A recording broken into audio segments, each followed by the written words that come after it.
Hi guys! Nagbabalik naman ako.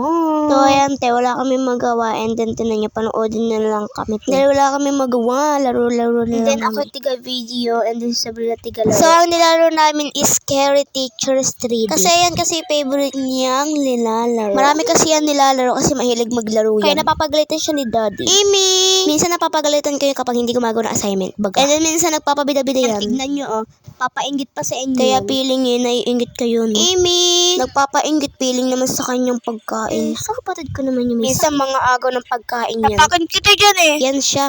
Galit na galit. Gusto niya ni-record niya yung sapakin kita yan. Ano ba bang ang hilig makisali niya? Amy! Kung makikita nyo nga dyan, baha nga pala ulit sa amin. Pasensyahan nyo na yung aking mukha. Talagang may timam talaga yan. Talaga! Ang hilig talaga makisali, no? Ayan, sige na, go na.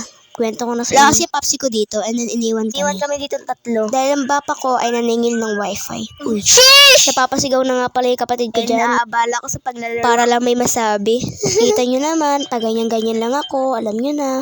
Arte yan! Ay, napakalakas talaga ng boss nito. Singer kasi yan. Ay, ewan ko sa'yo. Nakikita nyo naman na hindi nyo makikita ang mukha ko. Ano daw?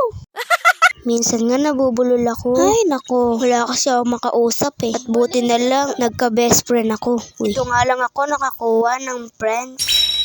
Alam nyo ba ang basa doon? Go doon na. Ako nakakuha ng friends. At saka pwede din kayo makakuha ng best friend. Uy. Kung di plastic sa'yo.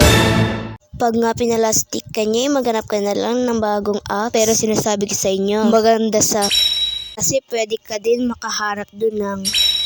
Ay, da-download na yan. Joke lang, kung ayaw nyo, di ko po kayo pipilitin. So guys, bye na. Sa susunod na video ko na lang.